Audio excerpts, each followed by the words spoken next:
الحمد لله رب العالمين والصلاة والسلام على أشرف الأنبياء والمرسلين نبينا محمد وعلى آله وأصحابه أجمعين ومن تبعهم بإحسان إلى يوم الدين أما بعد. اللهم علمنا ما ينفعنا وانفعنا بما علمتنا وزدنا علما وعملا خالصين لوجهك الكريم. عزیز طالبات اور قابل قدر سامعات، گزشتہ کل کے درس میں ہم لوگوں نے یہ جانا کہ جس طرح ہم اللہ کے نبی صلی اللہ علیہ وسلم کی احادیث کو پڑھتے ہیں، اس کی تحقیق کرتے ہیں، اس کی سندوں کے تعلق سے ہم جانچ اور پڑتال کرتے ہیں، اسی طرح ہمیں تاریخی روایات کو بھی تحقیق اور تدقیق کے مرحلے سے گزار کر پڑھنا چاہیے، سمجھنا چاہیے۔ تو اگر ہم ایسا کریں گے کہ ہر تاریخی واقعات کی سند کو اگر ہم کھنگالنا شروع کریں گے تو ایسے موقع پر کوئی کہنے والا، کوئی اعتراض کرنے والا، کوئی معترض یہ کہہ سکتا ہے کہ اس طریقے سے تو ہماری تاریخ کا بڑا حصہ ضائع ہو جائے گا۔ اجی ایسا ہم کرنے لگیں تو ہماری تاریخ ہی ختم ہو جائے گی۔ ہماری جو 1400 سالہ 1450 سالہ جو اسلامی تاریخ ہے اس کا اکثر حصہ تو ختم ہو جائے گا، ضائع ہو جائے گا، ہم اتنی تحقیق کیسے کر پائیں گے؟ تو یہ کہہ رہے ہیں یہاں پر ہم اس مفروضے کو یہ کہہ کر رد کر دیں گے کہ یہ تمہارا خام خیال ہے۔ اگر کوئی اس طرح مفروضہ یا کہانی اس طرح کی مطلب بات جو ہونے سے پہلے، ثبوت ملنے سے پہلے کسی ایک کیا ہے کہانی کو گھڑ لیا گیا، کوئی ایک مفروضہ بنا لیا گیا، اگر کوئی اس طرح کہتا ہے تو ہم کہیں گے تمہارا بیکار خیال ہے جی، یہ تمہارا خام خیال ہے جی، تمہارے اس خیال میں، تمہاری اس فکر میں کوئی پختگی نہیں ہے، کوئی مضبوطی نہیں ہے۔ کیوں کہیں گے اس طرح؟ اس طریقے سے ہماری تاریخ کا اکثر حصہ ضائع نہیں ہو سکتا، بلکہ اس سے ہماری اصل اور حقیقی تاریخ نکل کر سامنے آ جائے گی۔ بتا رہے ہیں اگر تم تحقیق کا مزاج بناؤ گے، اگر تم تاریخ کو اسی نظریے اور اسی زاویے سے پڑھو گے جس طرح تم قرآن مجید کی آیات کو پڑھتے ہو، جس طرح تم حدیث رسول صلی اللہ علیہ وسلم کو پڑھتے ہو،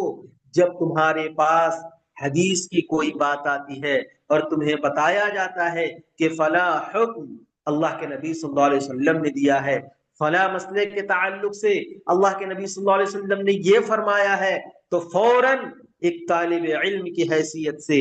ایک استاذ کی حیثیت سے، ایک ریسرچر کی حیثیت سے، ایک تحقیق کرنے والے کی حیثیت سے آپ کا ذہن اس بات پر جاتا ہے چلیے جی پہلے دیکھتے ہیں یہ جو رسول کی طرف بات منسوب کی جا رہی ہے، یہ جو نبی کی طرف بات کو کیا ہے منسوب کیا جا رہا ہے، یہ کہاں تک درست ہے، اس کے راوی کیسے ہیں، اس کے کن لوگوں نے روایت کیا ہے، ہمارا ذہن فوراً اس طرف جاتا ہے۔ تو جب ہم تاریخ کے معاملے میں بھی اس رویے کو،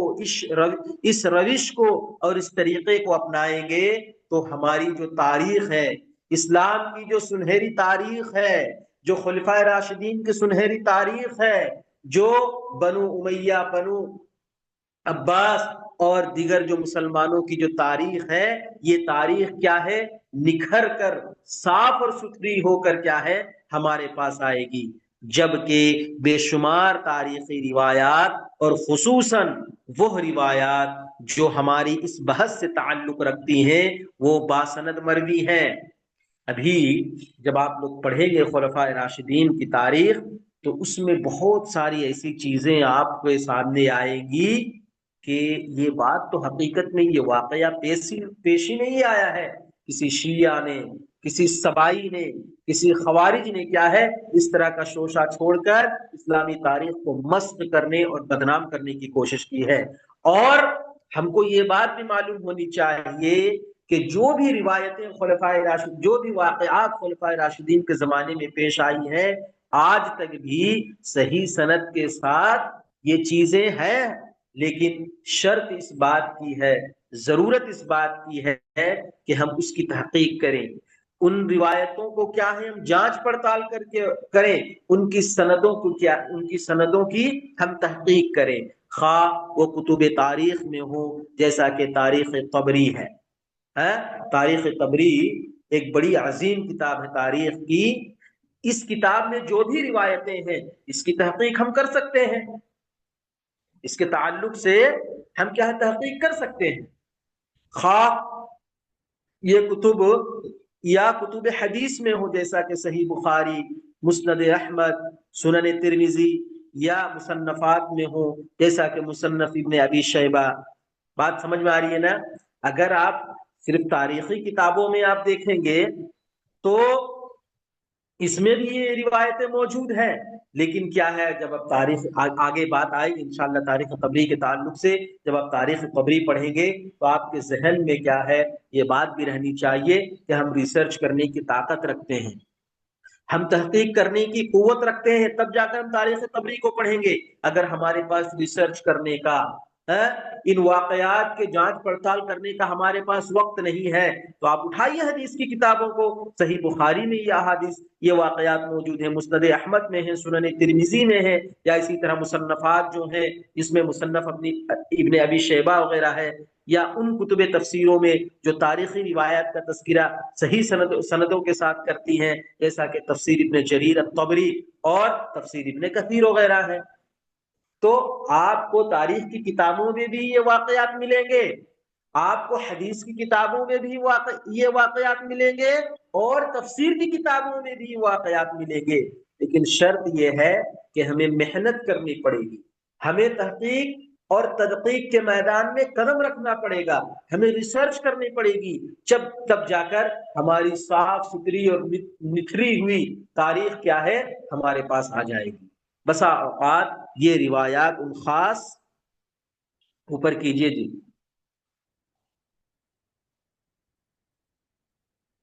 ہاں، یہ روایات ان خاص کتب سے ملتی ہیں جو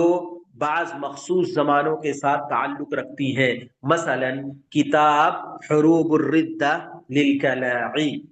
تو دیکھیے یہ سب تو بعد کے ادوار کی لکھی ہوئی کتاب ہے، چاہے تفسیر ابن کثیر ہو، تفسیر ابن جریر الطبری ہو، یا مصنف ابن ابی شیبہ ہو، یا سنن ترمذی ہو، لیکن جو اس زمانے میں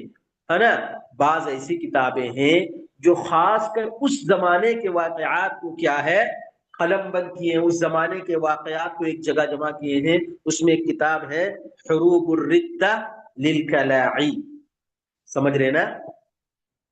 یہ ایک بہت ہی اہم اور قدیم تاریخی کتاب ہے، ہسٹری کی کتاب ہے، جو اسلام کے ابتدائی دور میں نبوت کے بعد سیدنا بنے اللہ کے نبی صلی اللہ علیہ وسلم کی وفات کے بعد ابو بکر صدیق رضی اللہ تعالی عنہ کے زمانے میں جو مرتدین کا فتنہ جو برپا ہوا تھا جی، مانعین زکوٰۃ کا جو فتنہ برپا ہوا تھا، خصوصاً اس تاریخ کو کیا ہے اس کتاب میں بیان کیا گیا ہے، سمجھ رہے نا؟ کتاب حروب الردہ میں خصوصاً جنگ ردہ یعنی مرتدین کے خلاف جو حضرت ابوبکر صدیق رضی اللہ تعالی عنہ نے ان کے خلاف جو جنگ کی تھی اور ان کے خلاف جس جواں مردی کے ساتھ ان کا مقابلہ کیا تھا، اس کے تعلق سے یہاں پر ذکر ہے، جس کے مصنف کون ہے جی؟ امام کلاعی، ان کا نام ہے ابو عبداللہ محمد بن موسیٰ اندلسی ہیں۔ آپ رحمۃ اللہ علیہ اسپین، اندلس جو ہے اسپین، ابھی جو ہے وہ اندلس کے بڑے مؤرخ اور محدث تھے، سمجھ رہے نا؟ آپ کا نام پورا کیا تھا جی؟ محمد بن موسیٰ بن عثمان الکلائی الاندلسی، سمجھ رہے نا؟ تو حروب الردہ جو ہے یہ مرتدین لوگ جو فتنہ انگیزی برپا کیے تھے اور ان کے خلاف جو خلیفہ اول حضرت ابوبکر صدیق رضی اللہ تعالی عنہ نے جو جہاد کیا تھا، اس کا ایک جامع تاریخی ریکارڈ کیا ہے اس کتاب میں موجود ہے۔ اسی طرح مسلمہ کذاب کی جو بغاوت، سجاح، طلحہ یا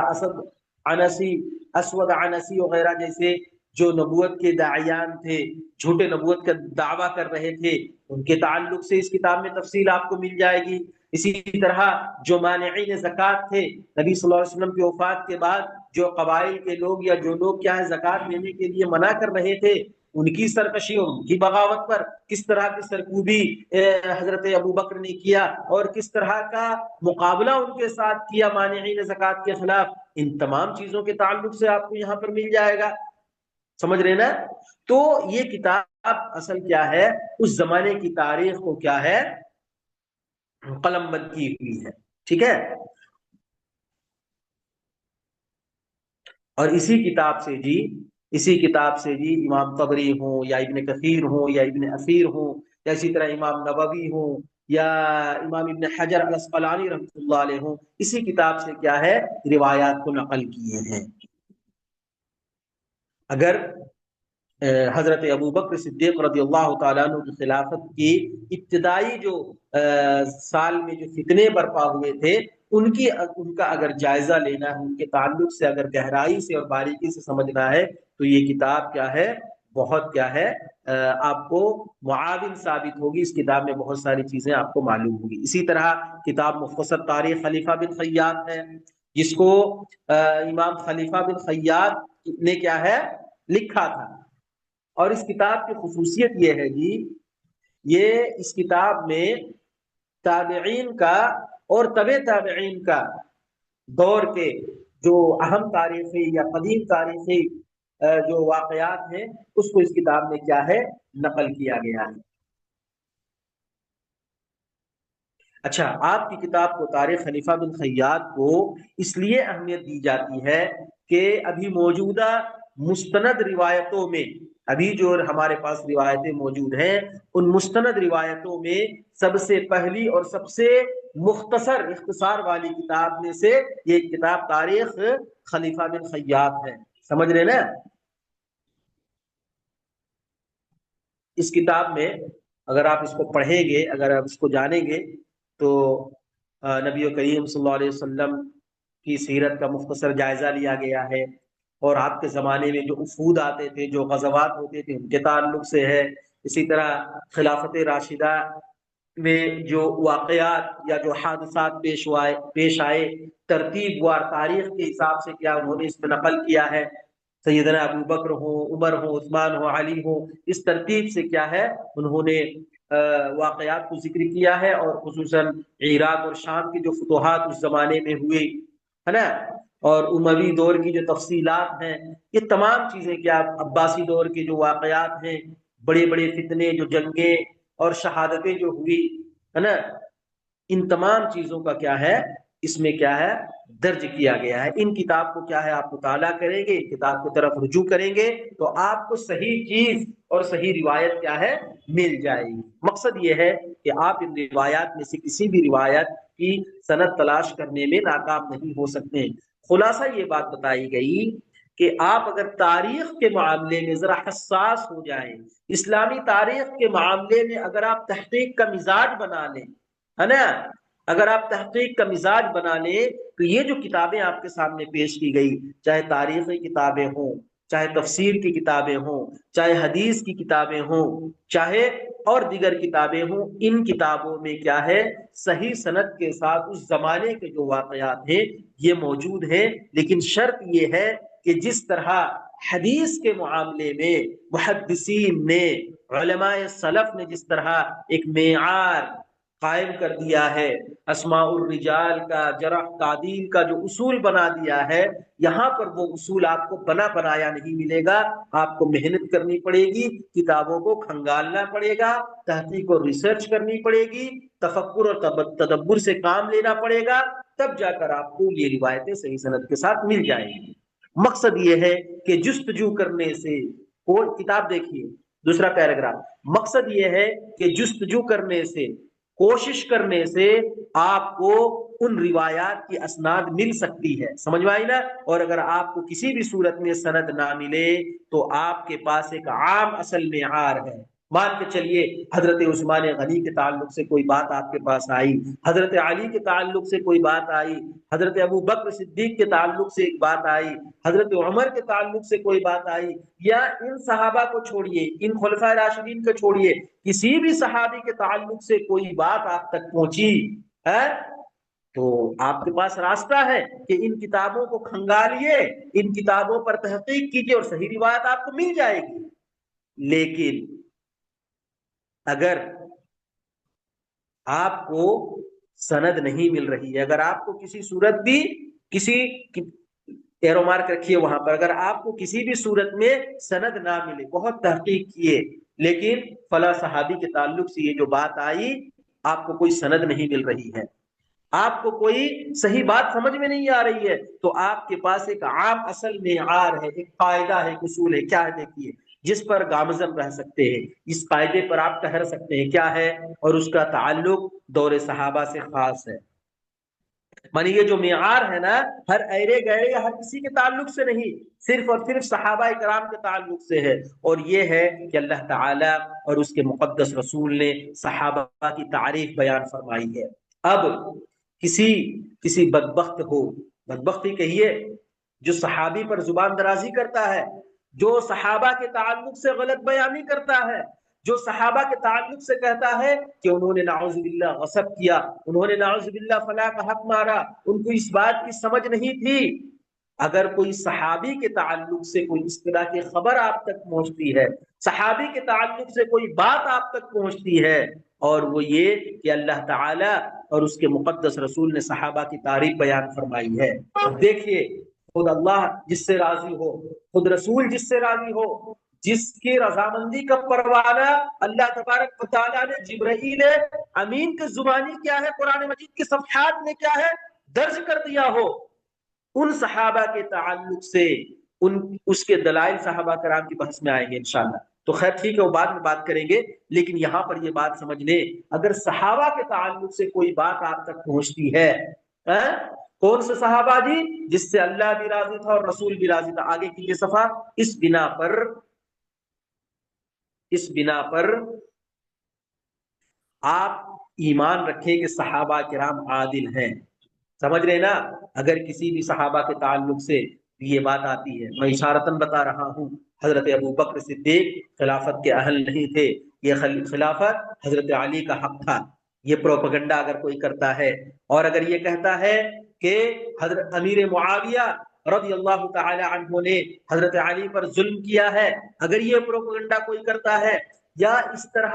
صحابہ کرام کے تعلق سے کوئی بھی کسی طرح کی کوئی بات کرتا ہے، تو ہمارا اور آپ کا یہ عقیدہ ہونا چاہیے، ہمارا اور آپ کا یہ ایمان ہونا چاہیے کہ صحابہ کرام رضوان اللہ علیہ اجمعین تمام کے تمام عادل ہیں،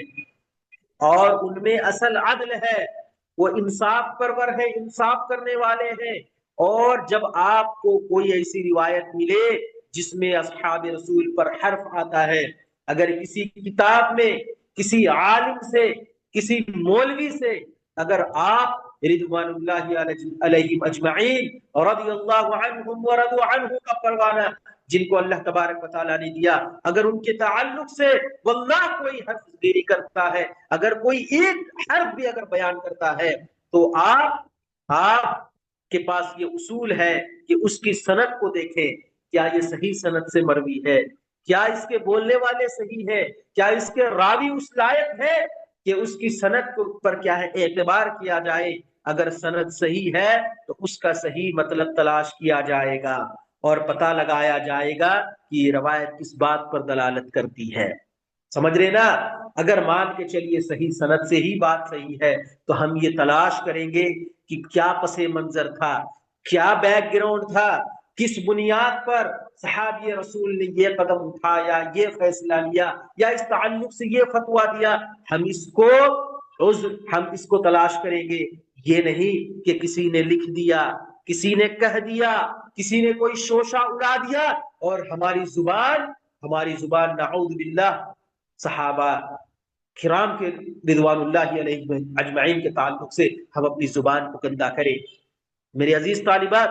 ہماری زبان میں وہ طاقت نہیں ہے، ہماری زبان اس لائق نہیں ہے کہ ہم صحابہ کرام کے شان کے تعلق سے ایک حرف بھی بیان کریں، ان کے شان میں ایک لفظ بھی تنقیص کا ہم اپنے الفاظ سے نکالیں، سمجھ رہے نا؟ تو اس کتاب کو پڑھنے سے یہی فائدہ ہوگا جی، کہ آج جو تاریخ کو مکسچر بنا دیا گیا ہے، مست کر دیا گیا ہے۔ اسلامی تاریخ کو آپ پڑھیں گے تو ایسی ایسی واقعات اور ایسی ایسی نازیبا کلمات صحابہ کرام کے تعلق سے کچھ لوگوں نے لکھا، کچھ لوگوں نے پڑھا اور کچھ لوگوں نے پھیلایا ہے کہ آپ کے رونگٹے کھڑے ہو جائیں گے۔ تو یہاں پر یہ بات بتائی جا رہی ہے، اگر صحابہ کرام کے تعلق سے کوئی ایک ادنا سی بات آپ تک پہنچتی ہے تو سب سے پہلے آپ کے دل میں یہ ایمان اور یقین ہونا چاہیے کہ میرے صحابہ عادل ہیں، اللہ کے نبی صلی اللہ علیہ وسلم کے صحابہ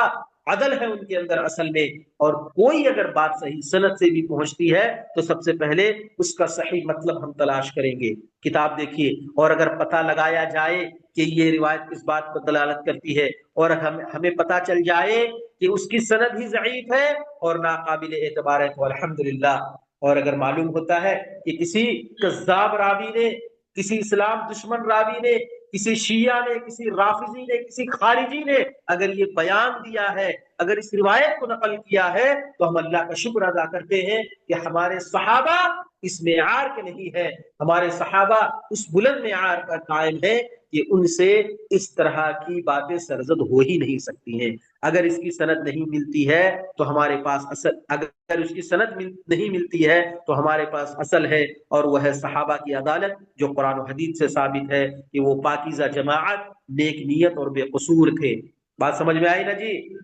بات یہاں پر یہی سمجھیے، یہ کتاب آپ کے ذہن کو بدل دے گی، یہ کتاب آپ کے سوچ و فکر کو بدل دے گی۔ یہ کتاب تاریخ کی ایسی کتاب ہے کہ آپ غور کریں گے، ایک واقعہ جو حضرت ابو بکر کے تعلق سے ہے، حضرت عمر کے تعلق سے ہے، یا کسی بھی صحابہ کے تعلق، کسی بھی صحابی کے تعلق سے ہے، تو ہم پہلے اس کی سند کو دیکھیں گے، آیا اس کی سند صحیح ہے یا نہیں۔ یوں ہی ہم کیا ہے کسی کی بات کو کیا ہے آنکھ اور کان بند کر کے کیا ہے ہم عمل نہیں کر لیں گے۔ بنا بری کتاب دیکھیے، جب ہم تاریخ پڑھیں تو یوں پڑھیں جیسے ہم حدیث رسول کو صحت کے معیار پر پرکھ کر پڑھتے ہیں، خصوصاً تاریخ کا وہ حصہ جو اصحاب رسول صلی اللہ علیہ وسلم کے ساتھ خاص ہے۔ تو یہاں بتا رہے ہیں اب بار بار یہی بات آ رہی ہے کہ جس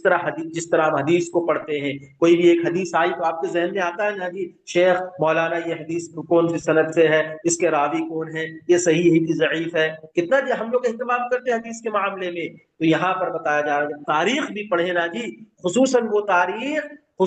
تاریخ جو صحابہ کرام رضوان اللہ علیہ اجمعین کے تعلق سے ہے، جو خلفائے راشدین کے تعلق سے ہے، اس تعلق سے بھی ہمیں وہی اہتمام کرنا چاہیے جو ہم حدیث رسول صلی اللہ علیہ وسلم کے تعلق سے اہتمام کرتے ہیں۔ آگے آئیے، ہم کن کی تاریخی مؤلفات پڑھیں؟ تو اب یہاں سوال پیدا ہوتا ہے کہ مولانا آپ نے تو اتنی باتیں بتا دی، حضرت آپ نے تو اتنی باتیں بتلا دی، تو اب ہم کہاں سے لائیں گے؟ ہمارے پاس نہ وقت ہے، ہمارے پاس نہ علم ہے، لیکن ہمیں تڑپ ہے، ہمیں محبت ہے اپنے صحابہ سے، ہمیں تڑپ ہے اپنی اسلامی تاریخ کو جاننے کی۔ تو ہم کیا کریں گے؟ تو آپ کو یہ بتلایا جا رہا ہے کہ آپ ان کتابوں کی طرف رجوع کریں اور ان مصنفین سے، ان لوگوں سے، ان مصنفین سے، ان آتھرز اور ان رائٹرز کیا ہے آپ بچتے رہیں۔ سمجھ رہے نا؟ آئیے دیکھتے ہیں۔ افسوسناک بات یہ ہے کہ ہمارے اس دور میں بہت سے لوگ تاریخ کے موضوع پر لکھی ہوئی جدید کتابیں پڑھتے ہیں۔ جدید کتابیں مطلب ابھی جو ماڈرن زمانے میں یا ابھی کے ادوار میں جو کتابیں لکھی ہوئی ہیں، نئی کتابیں جو لکھی ہوئی ہیں، ہم لوگ اس کو کیا ہے پڑھنے کے لیے پریفر کرتے ہیں، اس کو پڑھنے کے لیے ترجیح دیتے ہیں، ابھی جو لکھی ہوئی کتابیں ہیں، ٹھیک ہے، جن میں یا تو واقعات کو رنگ آمیزی سے بیان کیا گیا ہے، کوئی بھی واقعہ ہے تو اس کو کیا ہے مرچ اور مسالہ لگا کر بڑا ہی کیا ہے دل نشی اور دلکش اور جاذب نظر ہے نا، جاذب ذہن و فکر سمجھیے، اس کیا ہے انداز میں کیا ہے اس کو لکھا گیا ہے۔ ایسا کیا ہے ناول کے شکل میں لکھا گیا ہے کہ پڑھنے والا پڑھتا جائے اور اس کے سحر میں، اس کی جادو میں کیا ہے کھوتا جائے، یا انہیں بگاڑ دیا گیا ہے۔ اصل واقعہ ہے یا تو مرچ مسالہ لگا کر کیا ہے اس کو بیان کیا گیا ہے، یا اصل واقعے کو ہی بگاڑ کر کوئی دوسرا واقعہ پیش کر دیا گیا ہے، یا ان میں یہ دونوں چیزیں بیک وقت موجود ہیں۔ ہے نا, یا تو کیا ہے رنگو روغن اور مرچ مسالہ لگا دیا گیا ہے, یا نہیں تو کیا ان کی اصل شکل کو کیا ہے, واقعہ کچھ اور ہے, واقعہ کچھ اور ہے لیکن بیان کچھ اور کیا جا رہا ہے. ابھی دیکھیے نا جی, ابھی دیکھیے سوشل میڈیا میں ہم لوگ جو دیکھتے ہیں واقعہ کچھ اور ہوتا ہے. ٹی وی میں اینکرز بیٹھ کر, نیوز والے اینکرز کیا ہے اس کو کس طرح کا رنگ آمیزی دے کر, کس طرح کی کہانی بنا بنا کر پیش کرتے ہیں, اور اصل واقعہ کچھ اور ہوا رہتا ہے. اسی طرح ہماری تاریخ کے ساتھ بھی کھلواڑ کیا گیا ہے جی, ہماری تاریخ کے ساتھ بھی کیا ہے مذاق کیا گیا ہے, ہماری تاریخ کو کیا ہے مست کیا گیا ہے. یا ان میں یہ دونوں چیزیں بیک وقت موجود ہیں, قطع نظر اس بات سے کہ وہ صحیح ہیں یا من گھڑت. مثلا عباس القاد, خالد محمد خالد, طه حسین مصری اور جرجی زیدان, یا ان جیسے دیگر جدید اور ماڈرن مورخین کی مؤلفات. سمجھ رہے نا, یہ سب کیا ہے مغربی دنیا کے ہیں. عباس القاد, خالد محمد, ہے نا, طه حسین مصری, یہ سب بڑے بڑے مورخین میں سے ہیں. لیکن ان لوگوں نے کیا ہے, ان لوگوں نے ہماری اسلامی تاریخ کو کیا ہے منفی اینگل سے پیش کیا ہے. ان کی کتابوں سے ہمیں کیا ہے بچنا چاہیے. تھوڑا سا اوپر کیجئے, نمبر 1 جو حاشیہ دیا ہوا اس کو بھی دیکھ لیں, ان کتابوں کو دیکھیے بس. یا جیسے بر صغیر ہند و پاک میں ہے نا, نسیم حجازی, اسلم راہی اور عنایت اللہ وغیرہ کی تاریخی ناولوں میں وضعی روایات شامل ہے. اس کو پہلے لوگ بہت پڑھتے تھے, پتہ نہیں اب پڑھتے ہیں کہ نہیں. نسیم حجازی وغیرہ کا وہ اس زمانے کے ایک ناول کی شکل میں کیا ہے واقعات کو بیان کیا گیا ہے. کافی کیا ہے من گھڑت روایتوں کو یا غیر مستند روایتوں کو کیا ہے ایک الفاظ کی جادوگری میں کیا ہے لکھ دیا گیا ہے, جس کو پڑھ کر نوجوان ہوں یا ادھیڑ عمر کے ہوں, طلبا ہوں, ہر کوئی کیا ہے پڑھ کر کیا ہے اس میں کھو جاتا ہے. تو ان کتابوں کو پڑھنا نہیں چاہیے, ان کتابوں سے کیا ہے بچنا چاہیے. اس سے ہمیں کیا ہے صحیح تاریخی واقعات اور صحیح چیزیں نہیں ملیں گی.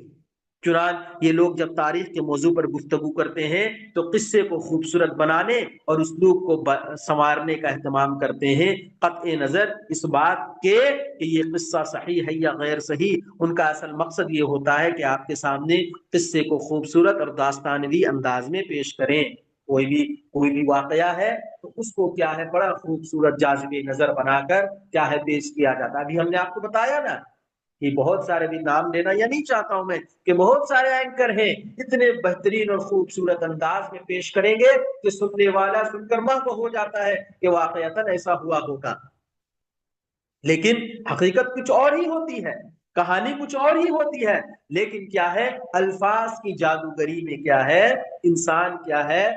دوسرے کے ذہن کو کیا ہے موڑ دیتا ہے. تو یہی چیز بتا رہے ہیں, یہ جو لوگ ہیں اسلامی تاریخ کو تو بیان کیے ہیں لیکن افسانوی انداز میں, کہانی کے انداز میں, ڈرامہ کے انداز میں, ڈرامائی شکل میں کیا ہے ان چیزوں کو بیان کیے ہیں. ان کا کوئی مقصد نہیں ہوتا ہے کہ یہ روایت صحیح ہے یا ضعیف ہے یا غلط ہے. یہ جو بات صحابہ کی طرف منسوب کی جا رہی ہے اس میں کہاں تک سچائی ہے, ان کا اس سے کوئی مطلب نہیں ہوتا ہے. آگے آئیے, اس صورت میں ہم کیا پڑھیں گے. تو اب کتابیں شیخ آپ نے بتلا دی کہ ان کو نہیں پڑھنا ہے, تو اب پڑھیں گے کیا, ہمارے پاس کون سی کتاب ہے جس سے ہم صحیح تاریخ کو پتہ کر سکتے ہیں. تو آئیے جی, اگر آپ تاریخی واقعات کی اسانید کی تحقیق کر سکتے ہیں, جو بھی تاریخی واقعات ہیں تو ان کی سندوں پر آپ اگر تحقیق کر سکتے ہیں تو آپ امام طبری کو تاریخ پڑھیں, کیونکہ وہ تقریباً ان لوگوں کے سرخیل ہیں جنہوں نے تاریخ کے موضوع پر قلم اٹھایا ہے. تو اگر آپ کے اندر تحقیق کا مزاج ہے, آپ کیا ہے فارغ, آپ کے پاس وقت ہے کہ آپ کوئی بھی واقعہ پڑھ رہے ہیں تو اس کی سند کو آپ جانچ پڑتال کر سکتے ہیں, اس کی سند پر تحقیق کر سکتے ہیں, تو آپ تاریخ طبری پڑھیے, امام طبری کی تاریخ اسلام کی کتاب کی نام ہے, اس کو پڑھیے. سمجھ رہے نا. اگر آپ واقعات کی اسانید پر تحقیق نہیں کر سکتے ہیں تو بھائی ہمارے پاس ٹائم نہیں ہے, ہم اتنا پڑھ نہیں سکتے ہیں. بس ہمیں کیا ہے صحیح صحیح چیز مل جائے, جس طرح امام بخاری کی حدیث ہے, امام مسلم کی حدیث ہے, اب آپ کے سامنے بول دیا جائے اس حدیث کو, اس روایت کو امام بخاری نے نقل کیا ہے, امام بخاری نے روایت کیا, اب بتائیے آپ ہم کو اب بتائیے کہ آپ اس کی تحقیق کرنے جاتے ہیں کیا جی؟ نہیں جاتے ہیں نا؟ ہاں، امام بخاری نے کہا کہ یہ حدیث صحیح ہے، بس کام ختم۔ لیکن اگر کئی دوسری روایت ہے، ہاں، اس کی صحیح سند ہے نہیں ہے، ہم اس پر تحقیق کرتے ہیں۔ تو اسی طرح کہہ رہے ہیں اگر آپ واقعات کی اسانید پر تنقید و تحقیق نہیں کر سکتے ہیں، آپ کے پاس اتنا علم نہیں ہے، آپ کے پاس اتنی صلاحیت نہیں ہے، تو آپ امام ابن کثیر کی البدایہ والنہایہ پڑھ سکتے ہیں۔ ہاں، ابن کثیر رحمۃ اللہ علیہ جو بہت بڑے مفسر ہیں، ان کی ایک لاجواب کتاب ہے جو تقریباً 20 جلدوں پر ہے یہ کتاب، اور اسلامی تاریخ کے سب سے بڑی اور جامع کتابوں میں اس کا شمار ہوتا ہے۔ بہت بڑے محدث تھے، مفسر قرآن تھے، تفسیر ابن کثیر جیسی لازوال کتاب انہوں نے تفسیر لکھی ہے، اور اسی طرح مورخ بھی تھے۔ اور سب سے بڑی بات یہ ہے کہ شیخ الاسلام امام ابن تیمیہ رحمۃ اللہ علیہ کے شاگرد خاص میں سے تھے یہ۔ اس کتاب میں مختصراً بتلا دوں میں آپ کو، کائنات کی تخلیق کیسے ہوئی، انبیاء کرام کی سیرت کے تعلق سے، ہے نا، رسول اکرم صلی اللہ علیہ وسلم کی مکمل سیرت آپ کو ملے گی، خلافت راشدہ کا، بنو امیہ کا، بنو عباس کا، اور اس کے بعد کے ادوار کا جو سیاسی اور فوجی تاریخ جو ہے، اور اسی طرح وہ جو ائمہ کرام محدثین فقہا ہیں ان کی سیرت اور ان کے وفایات وغیرہ، یہ تمام چیزیں کیا ہے اس کتاب میں آپ کو مل جائے گی۔ اور اس کتاب کی خصوصیت یہ ہے جی کہ اس کتاب میں جو واقعات ہیں، سند، اس واقعات کے جو سند ہے اس کی تحقیق کے ساتھ کیا اس کتاب میں درج کیا گیا ہے۔ سمجھ رہے نا؟ انہوں نے اسرائیلی روایات کا بھی ذکر کیا ہے، مگر اس میں تبصرہ بھی کیا، اس میں نقد اور جرح بھی کیا ہے انہوں نے۔ تو اگر آپ دیکھنا چاہیں تو یہ جو کتاب ہے البدایہ والنہایہ، یہ آپ کو تاریخ کا مواد بھی پیش کرے گا، سیرت کا مواد بھی پیش کرے گا، اور یہ کتاب رجال پر بھی بحث کرتی ہے۔ سمجھ رہے نا؟ کون سے راوی صحیح ہیں، کون سے راوی کیسے ہیں، کس سند سے یہ روایت آئی ہے، ان تمام چیزوں کا کیا ہے اس کتاب میں احاطہ کیا گیا ہے۔ اسی طرح ایک دوسری کتاب ہے امام ذہبی رحمۃ اللہ علیہ کی تاریخ الاسلام، ہے نا؟ امام ذہبی یہ بھی بڑے محدث ہیں اور جرح و تعدیل کے امام ہیں۔ ان کی اور ایک کتاب ہے جی، بہت مشہور کتاب ہے، سیر اعلام النبلاء، سیر اعلام النبلاء، جس میں بڑے بڑے صحابہ کرام کا، محدثین کی کیا ہے سیرت یہاں پر کیا ہے درج ہے تفصیل کے ساتھ۔ تو یہ جو تاریخ اسلام ہے نا، اس نے اسلامی تاریخ میں سب سے بڑی اور سب سے منظم اور سب سے جامع کتاب اس کو شمار کیا جاتا ہے۔ سمجھ رہے نا؟ اس میں بھی بہت ساری چیزیں آپ کو مل جائیں گی جو صحیح سند کے ساتھ روایت کی گئی ہیں، ہے نا؟ اور یہ کتاب جو ہے امام طبری رحمۃ اللہ علیہ کے بعد سب سے اہم کتابوں میں اس کا شمار ہوتا ہے، ٹھیک ہے؟ اس کے بعد تیسری کتاب ہے امام ابو بکر ابن العربی کی العواصم من القواسم، ایک کتاب ہے نا؟ ابو بکر ابن العربی المالکی الاندلسی ہے، ایک ابن عربی ہے جو صوفی ہے، اس کی کتاب کو نہیں پڑھنا ہے، اور یہ ابن العربی ہے، ابو بکر ابن العربی جو فقہ مالکی کے سے تعلق رکھتے ہیں، بڑے محدث ہیں، اور اندلس کے یہ قاضی بھی تھے، اور انہوں نے جامع ترمذی کی ایک شرح بھی لکھی ہے، عارضۃ الاحوضی فی شرح جامع الترمذی، سمجھ رہے نا؟ تو اس کتاب کو بھی کیا ہے، اور اس کتاب میں خصوصاً جو صحابہ کرام کے تعلق سے جو فتنہ برپا گیا ہے، غلط اعتراضات جو کیے گئے ہیں، اور شیعوں کی جانب سے، روافض اور خوارج کی جانب سے جو غلط روایتیں پیش کی گئی ہیں، اور خصوصاً سیدنا عثمان رضی اللہ تعالیٰ عنہ پر جو اعتراضات کیا گیا، جنگ جمل، جنگ صفین، اور اسی طرح سیدنا علی اور معاویہ رضوان اللہ علیہ اجمعین کے درمیان جو باہمی آپس میں باہمی جو موقف تھا ان کا، ان تمام چیزوں کے تعلق سے یہاں پر اس کتاب میں کیا ہے تفصیلی بحث کی گئی ہے، ٹھیک ہے؟ تو کیونکہ دور صحابہ کے اس عرصہ یعنی سن 11 ہجری سے 61 ہجری کے حالات اور واقعات پر یہ کتابیں عمدہ سے عمدہ اور شاندار ہیں۔ تو بات بتائی گئی خلاصہ کے طور پر یہ کہ اگر آپ مطالعہ کرنا چاہتے ہیں تو ان کتابوں کا آپ مطالعہ کر کے ہماری صحیح اسلامی تاریخ کو کیا ہے، خصوصاً خلفائے راشدین کی اسلامی تاریخ کو کیا ہے آپ جان سکتے ہیں۔ اللہ سے دعا ہے کہ اللہ تبارک و تعالی ہمیں اس مضمون کو سمجھنے اور اس مضمون میں جو فکر پیش کیا گیا ہے، اس کتاب سے ہمیں جو تاریخ کے تعلق سے جو باتیں بتائی جا رہی ہے اس کو سمجھنے اور اس سے نصیحت حاصل کرنے کی توفیق عنایت فرمائے، آمین۔ اقول قولی هذا واستغفر الله لي ولكم ولسائر المسلمين من كل ذنب فاستغفروه انه هو الغفور الرحيم، وصلى الله تعالى على النبي الكريم۔ السلام عليكم ورحمة الله وبركاته۔